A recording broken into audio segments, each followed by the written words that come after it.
QF72 from Singapore to Perth. Qantas flight attendant Fuzzy Maeva is busy attending to passengers in the cabin. Just for you, madam. If I can make your flight a lot easier, I'm your man. And I thought it was going to be another great day. Up in the cockpit, How's everything doing? Very good. Captain Kevin Sullivan has just climbed back into his seat after a rest break, when suddenly It goes down. the plane's autopilot disconnects. Autopilot 1 appears to have disconnected. And then we started getting stall warnings. And then we started getting overspeed warnings. And then it happens.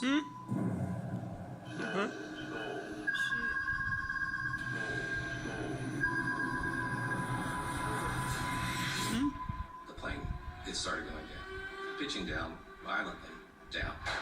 Tonight, for the first time, the previously untold story of Qantas's worst ever accident. Bang, my head went through the cabin ceiling. How a plane went psycho, injuring 100 passengers and crew.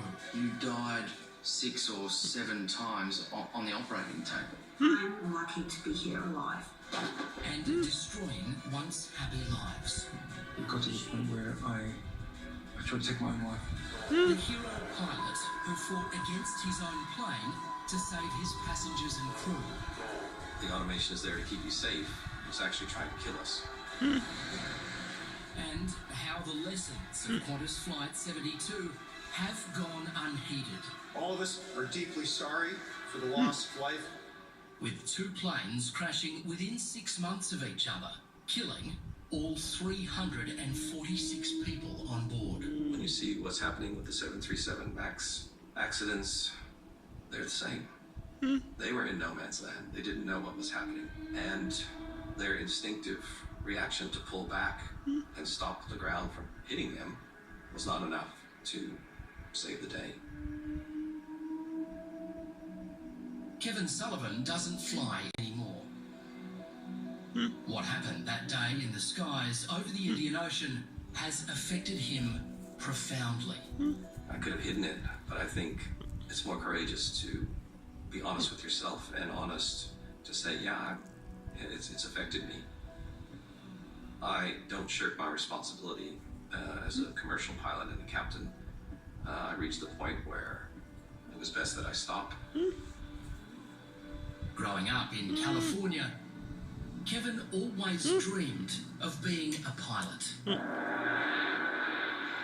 And by his early 20s, he was a Top Gun fighter pilot in the US Navy. As a F-14 pilot in the Cold War, I flew off aircraft carriers. The landing area moves. At night, you can't see the landing area until you're actually on it. We were essentially at war. We trained and flew to that level of extreme readiness. Then came an opportunity to fly Mirage jets as part of an exchange program with the Royal Australian Air Force. It's a speed machine. At low level, I've been very fast. Over 600 knots, 1,200 kilometers an hour. The young American loved Australia and those jets so much, he ended up settling here. After you, Kevin. Thank you. I think we've been How there. did you organize this? What do you think? Yeah, it's pretty special. The Mirage 3, there she is. We called it the French lady. The Aussies did. And I do too. Well, you can't stand on the seat. You need a degree just to get in. 35 years along life's runway, and Kevin Sullivan's love for his French lady hasn't dimmed. It's just like getting into a Formula One car. You don't have much room. It becomes part of it. Not a bad place to hone your skills. There's no automation on this thing. You need to know how to fly this one by hand, I tell you. Kevin eventually moved on to a job with Qantas, flying its biggest passenger jets. They got the record this way. How's everything doing? By October 2008, he's had decades of experience as a commercial pilot, but it's his time as a Top Gun will prove crucial.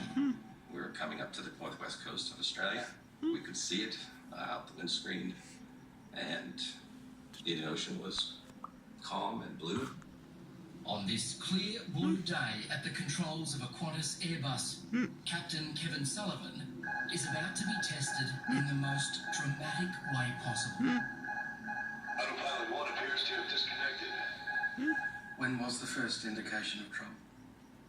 The autopilot disconnected, and then we started getting stall warnings.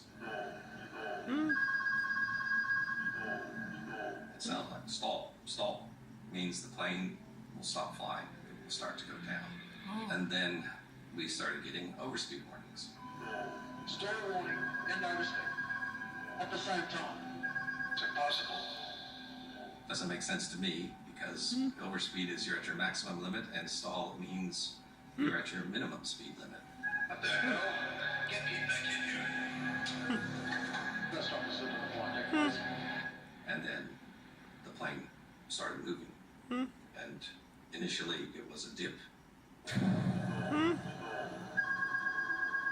And then it started going down, pitching down aggressively and violently down. It generated enough force that we had to brace ourselves against the instrument glare shield to stop from basically hitting the ceiling, even with our seatbelts secured. I was accelerating down towards the Indian Ocean, and certainly my windscreens were filled with the Indian Ocean. QF72 is in a death dive and refusing to let Kevin take control. This is my broad understanding. So the plane's flying along. The sensors are giving some sort of information to the computer system that the plane is pointed upwards, so it tries to overcorrect, and then obviously points you back down. Is that a fair These summary? engineers, man. Yes, Fuck. in a way, it's saying, sorry, Kev, I'm protecting you, so I'm not going to let you stop me. Like the HAL 9000, in 2001 Space Odyssey, It's quite neat. where Dave asks him to open the pod bay doors, and Hal says, I'm sorry, Dave, I can't let you do that. I'm pulling back on the stick, and I'm saying, hey, Hal, stop moving the nose. And it's like, I'm sorry, Kev, I can't let you do that. But no way is this proud ex-fighter pilot going to let a rogue computer beat him. I was in a near-death position, and I was going to fight to the death to make sure that didn't happen. Next, The hand of God pushed the aircraft down. Slam. in a death dive, Bang, bang again, and then the third bang, my head went through the cabin ceiling. hurtling towards the ocean. I thought it was the end. You thought you were going to die. But in the cockpit, We're in trouble. instinct is about to kick in. We're basically fighting for our lives at this stage. What's your fate?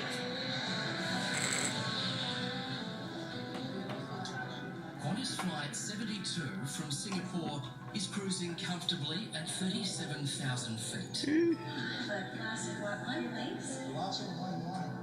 Anything can Just happen, over eh? 2 hours, the Airbus A330 will land in A330. Perth.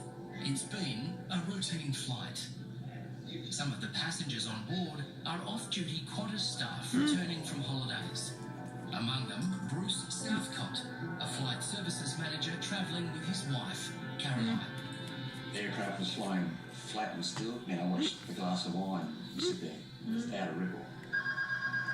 But up in the cockpit, the plane's flight control system is going haywire. The aircraft's computers are telling Captain Kevin Sullivan his plane is about to stall. And then, suddenly the plane is hurtling down towards the Indian Ocean. There wasn't really any first sign. It just happened. Like the hand of God had just pushed the aircraft down. There was no, ooh, let's go as a roller coaster. It was just like slam. Bruce is wearing his seatbelt, but Caroline is just coming back from the toilet. I remember getting hit on the head with the plane. And I just went bang and And before I could think, bang again, and then the third bang, my head went through the cabin ceiling. After the third time that it hit me on the head, I pretty much was knocked out. An off-duty Qantas pilot, Peter Casey, and his wife, Diana, a Qantas customer service manager, have left their seats to say hello to flight attendant Fuzzy Maeva. Fuzzy got a lot of everyone's down there checking out the catering as he does. The three of us chatting away. I tasted my meal in the oven. I was focused on the timer, you see, because I was hungry. And then when I saw the exact time on it was 13 seconds. And that's when I saw the corner of my eye. Someone had just shot up. And I just sort of looked down and like the plane was like disappearing from my feet. I heard a slight change in the airflow of the aeroplane, and I thought, oh, this is interesting. And the next thing you know, up we went. I must have hit the ceiling because I just was knocked out.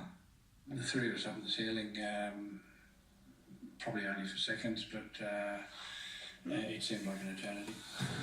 The Casey's daughters, 17-year-old Becky and 18-year-old Elise, are at the front of the cabin. The first nosedive, my sister, she grabbed on to the bottom of her chair and she looked up at me as I was on the top of the aeroplane.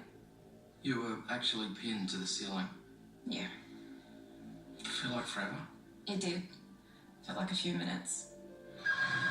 Back in the cockpit, Kevin Sullivan is desperately trying to take back control of his plane. We're basically fighting for our lives at this stage. They had to very quickly discover what part of the airplane was trying to kill them and how to stop it from doing so. That's the investigator. Any other pilot who Oh, yeah, understands that guy. exactly what Captain Sullivan is facing, it's the other Sully. Captain Chesley Sullenberger lost both his engines in a bird strike and had to land his plane in New York's Hudson River. Captain, I'd like your insight if I could. I'm trying to tap into, I guess, the anguish of that moment, what it must have been like for the pilot. Well, at first it would have been confusing, surprising, a huge startle factor. And then one would immediately begin to act to regain control of the airplane. Kevin Sullivan's next move is completely counterintuitive.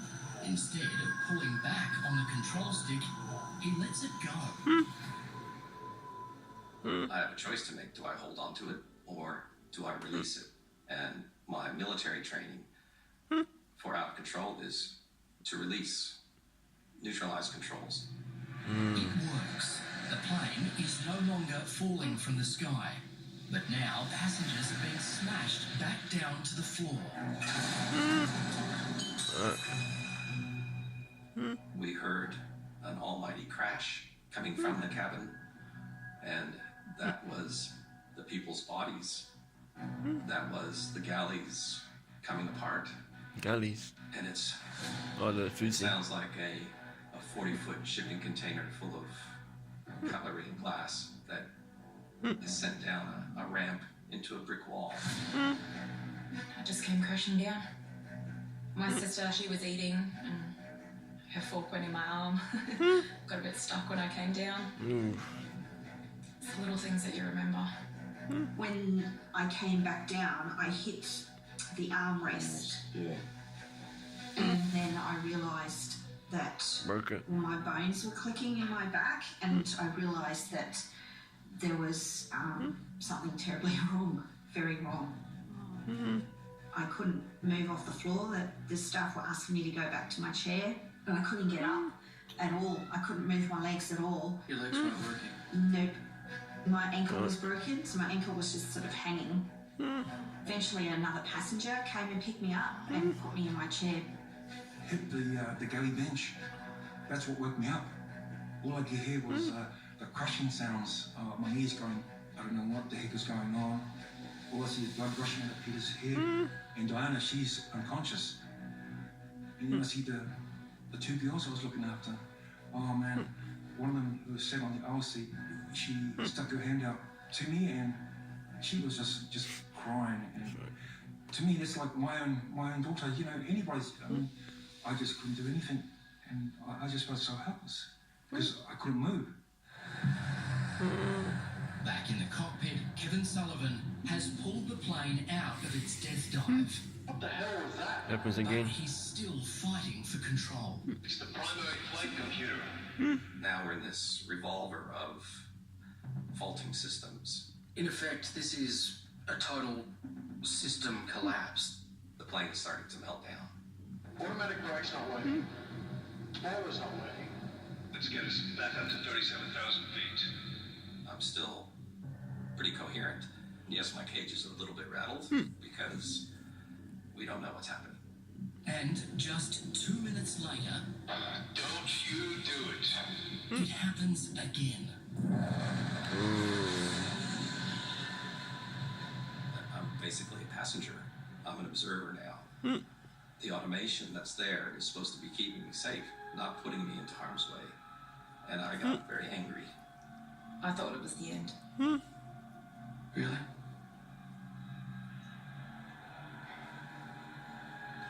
Fuck. What'd you do me? It was so violent. You thought you were going to die?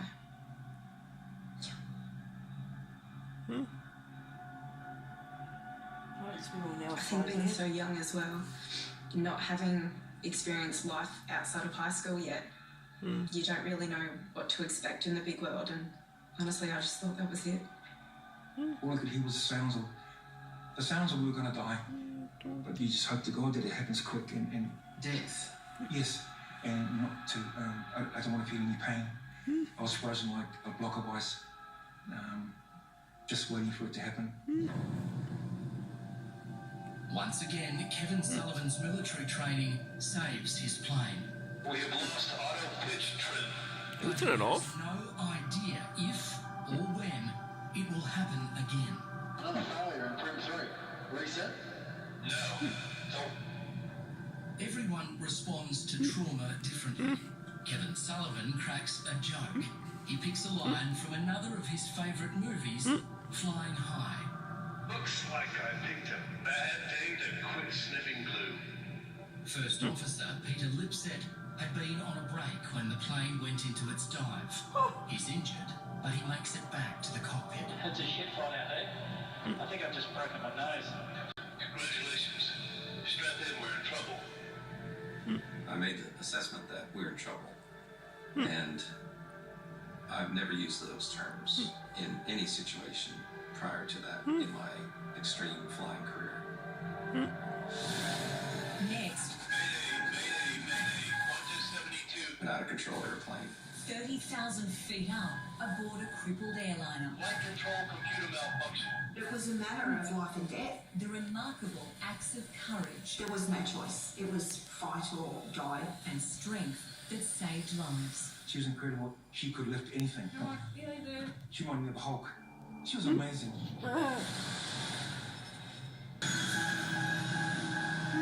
Kitty woke up. Mayday. 172. Flight control computer malfunction. We have significant increase on It should be on a crash. Kevin Sullivan is in the fight of his life. The Qantas captain has twice managed to stop his out-of-control plane from plunging into the Indian Ocean. That's right. He needs to get his 315 passengers and crew down onto the ground fast before it happens again. Cat train. He heads for the nearest airport, the RAAF base at Learmonth on Western Australia's northwest coast. I couldn't risk exposing myself and the passengers to an out-of-control airplane any longer than I had to. And Learmonth was just off our left wing, and that's where we decided to go. In the cabin behind him, more than 100 passengers are injured. Many have been knocked unconscious, others have broken bones and bleeding wounds. Ladies and gentlemen, this is the flight deck. All passengers to fasten seatbelts immediately. Caroline Southcott is in absolute agony. Her back is broken, and a single piece of skin is keeping her foot attached to her leg. What? But she has no choice.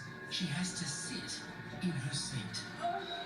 I was really worried my bones were going to go through my spinal cord, so I had to hold myself up on the armrest for, I think it must have been 45, 50 minutes. It would have been easy because she said she could physically feel and hear her spine just grating like that against each Yeah, other. it was a very funny noise.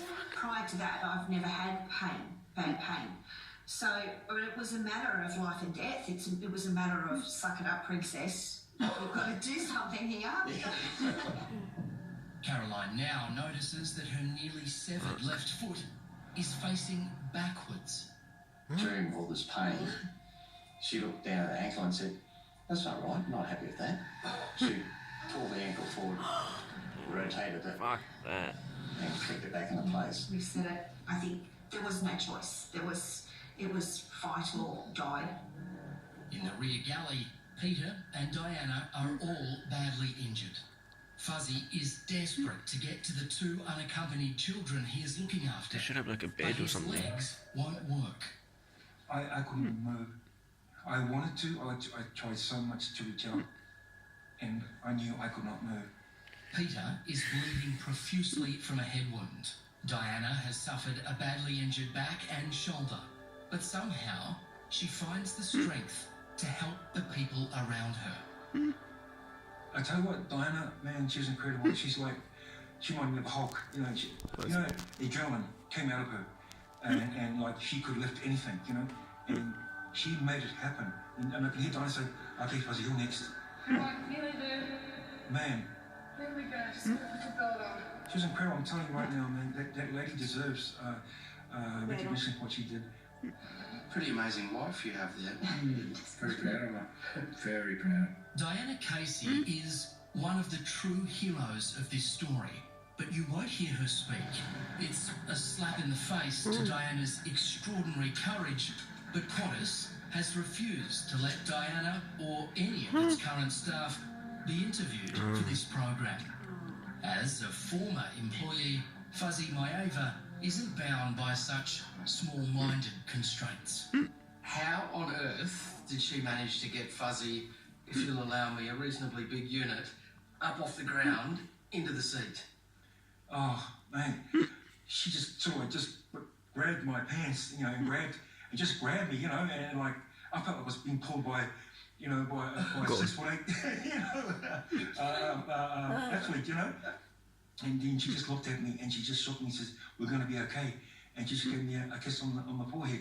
Said, "You're going to be fine." In circumstances like that, the pilot in the cockpit gives an order for people to sit down immediately. Well, that's what they've got to do. But in this circumstance, there were people that were unsecured, and she took it upon herself to break the protocol because She's still there.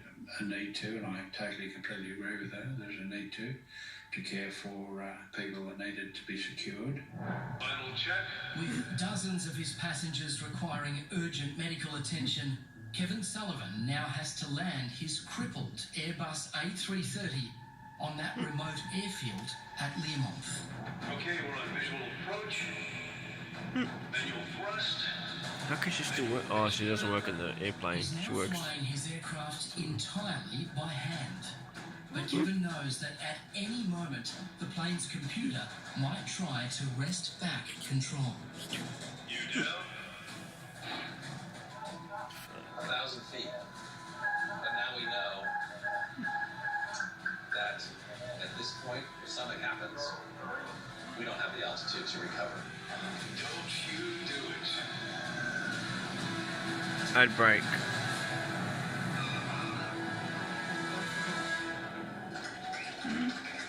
I remember when we landed, everyone clapped. Kevin's job was outstanding under what I would believe to be immense pressure. Did you allow yourself just the briefest moment to look down at your arms and legs and think, my goodness, I'm alive? No, I made another quip. I did my Arnie impersonation I'm back. from True Lies. I said, yeah, a little bit of excitement, otherwise dull day. As we're rolling down the You're not even joking, are you? I'm serious. Yeah, of course, because, yeah, that's my release. Only now is Kevin Sullivan able to walk back through his aircraft to inspect the damage.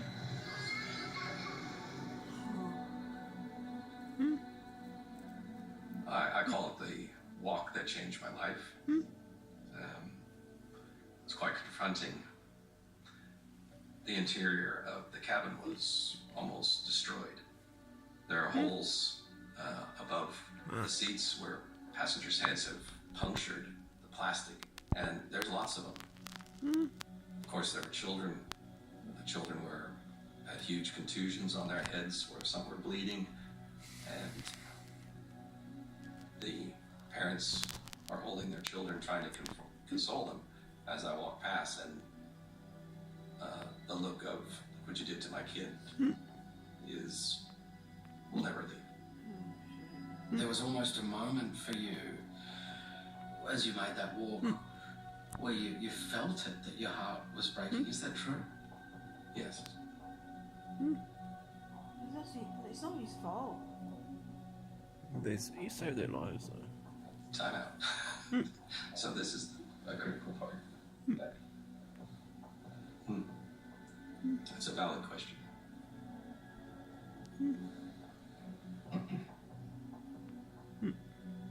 I imagine that's one of the most significant moments of your life. I'm the head honcho. I'm the one that has to show leadership and strength, but it's pretty hard when emotional chunks are being ripped off you as you move through the airplane.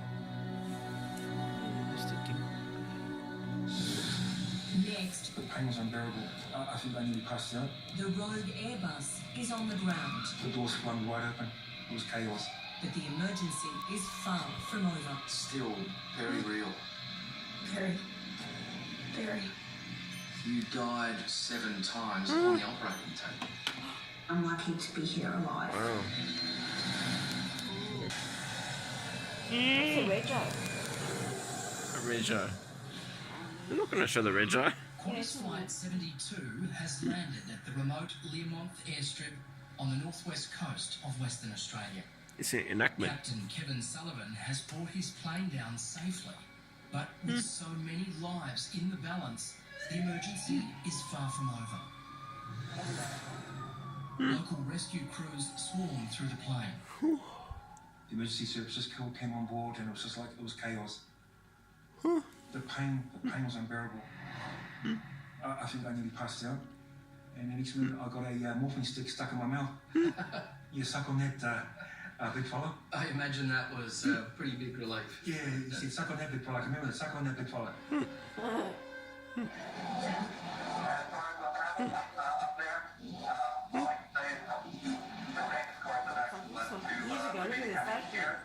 The what? The fashion. Oh. 2007 maybe. In the terminal, Captain Sullivan grabs a megaphone and addresses the passengers who've made it off the Airbus uninjured.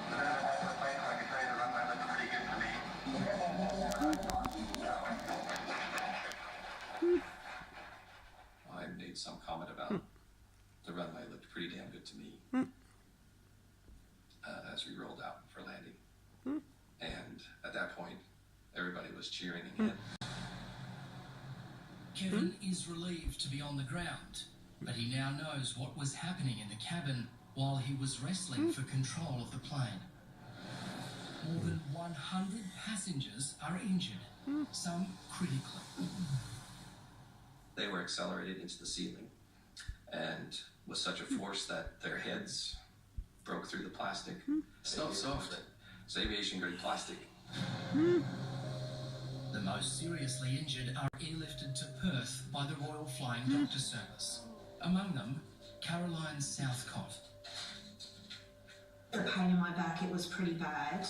I can remember just fighting to keep breathing because I thought if I stop breathing, I'll go unconscious and then no one's going to get me back. True. You're initially thinking about, well, what's post-injury going to be like? How is she going to walk, and will she walk, and all that? And then they take it to the next level and say to you, well, no, what we're saying here is that her survival is in doubt. And that's when I went, oh, that's when you do freak. She's rushed into emergency surgery with a broken back. Her life is slipping away. You died 6 or 7 times on the operating table. I'm lucky I can walk, and I'm lucky to be here alive. How would you describe the surgery that Caroline went through? In her graphic terms, Yeah. they cut me down here and they put me gizzards on the table so that you get to it. Look, your spine's on your back, as everyone knows, but the injury had to be addressed from the front of the spine. So they had to do all that and then put everything back in place and stitch her up. They put on the table and did their work, and then they put it back in again. Threw it back in. But there's pain behind Caroline's laughter.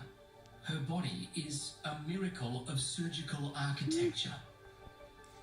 They were able to replace my vertebrae with a cage and biological cement and bone from my hip that I can even move. It's not 100%, but it's better than it was.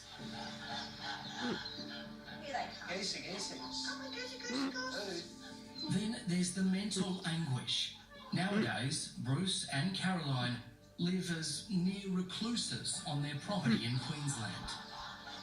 It's one of the few places they feel safe.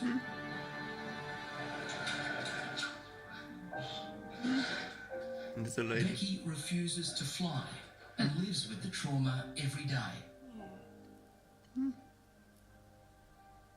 I can see how painful it is, these memories that you're still living with.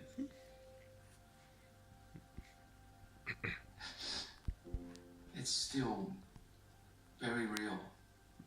Very. Very. How has this changed you? Very. I'm quite an emotional ball now. I saw psychologists. They diagnosed me with PTSD. It's not a fun thing to have when you're 17. I was medicated until I was pregnant with my first child. And that's when I had to come off them, and yeah, it's not a nice thing when you're a teenager.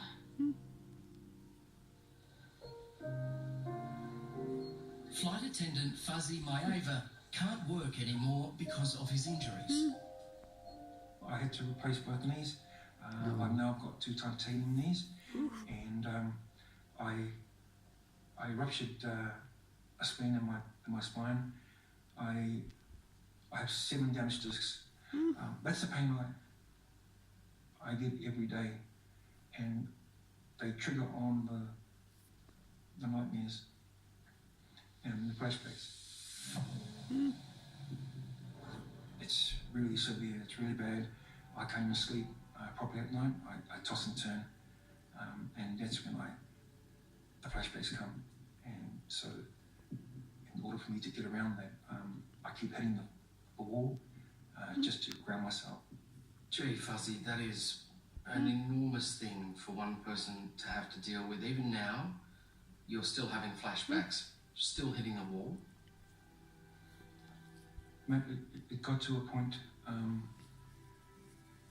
the seriousness of it got to the point where I tried to take my own life.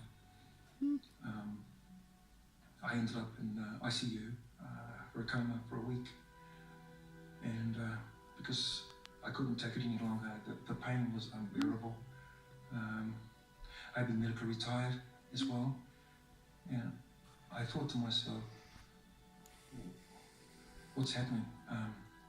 It was like I've been just discarded, you know. Some of the victims of QF72 received 6-figure payouts, but not Fuzzy. As an employee, Qantas offered him just $33,000, a settlement he rejected on legal advice. In the end, this proud man was left with nothing. Really? Fuzzy, do you feel as though you were properly supported? No. Like I said, you know, I have the greatest respect for Qantas.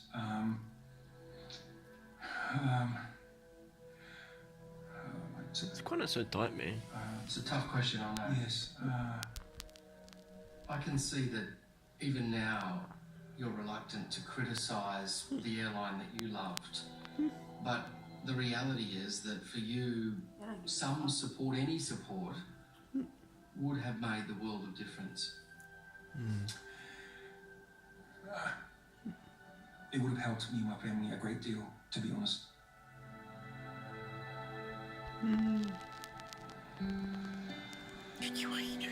Kevin Sullivan didn't suffer any physical injuries, but the events of that day continued to haunt him. 3 years ago, he made the difficult decision to stop flying. You hold onto those images, those memories, Was that his last as flight? if they were yesterday, and that's just what your brain does when you're in this sort of near-death, traumatic experience. Your brain records in high definition, and it stays in there. It doesn't go away. It's like when I had my surgery. Next, Automation does not decrease errors. a chilling warning as other planes go rogue. We must always make sure that the humans are in complete control of the aircraft and its flight path. And passengers and crew pay tribute We definitely saved 350 people's lives. to the hero who saved their lives. This guy saved my life. Hero? Definitely.